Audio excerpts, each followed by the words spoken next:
প্রায় 40 ফুট উচ্চতা, 9 চূড়া বিশিষ্ট 3 তলা মন্দির। প্রায় 550 বছরের প্রাচীন পটাশপুরের পালপাড়া কিশোরীজুর নবরত্ন মন্দির। একসময় এলাকার গৌরব ছিল এই মন্দির।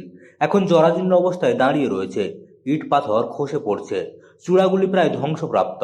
তবুও ইতিহাসের ভার বহন করে আজও মাথা উঁচু করে আছে এই মন্দির। মন্দিরের ইতিহাস জানলে চমকে উঠবেন যে কেউ। পূর্ব মেদিনীপুর জেলার প্রাচীন মন্দিরগুলির মধ্যে অন্যতম নবরত্ন মন্দির। এখন এই মন্দির স্থানীয়দের কাছে এক দর্শনীয় স্থানে পরিণত হয়েছে।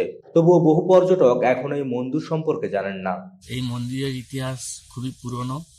বাংলা 887 খ্রিস্টাব্দে পরাশর মহাপাত্র নামে একজন ব্যক্তি, আমাদেরই পূর্বপুরুষ, উনি এই মন্দিরটি তৈরি করেছিলেন। উড়িষ্যা থেকে সমস্ত মিস্ত্রি এনে সেই কলিঙ্গ রাজার জায়গা থেকে, ওইখান থেকে এসে জমিদারি কথা এখানে চালু হয় এবং এই মন্দিরটা স্থাপন করা হয়। এটা প্রায় 887 সালে তৈরি, মানে প্রায় 550 থেকে 600 বছর কাছাকাছি এর বয়স হয়ে যাবে। মন্দিরে রাধাকৃষ্ণজিউ মূর্তি আছে এবং এটা কিশোরা কিশোরীজিউ নামে পরিচিত মন্দির। এলাকার মধ্যে এটি সবথেকে পুরনো এবং উচ্চ মন্দির। মেদিনীপুরের ইতিহাস ও লোকসংস্কৃতি গবেষক অরিন্দম ভৌমিক তার মেদিনী কথা গ্রন্থে এই মন্দিরের কথা উল্লেখ করেছেন।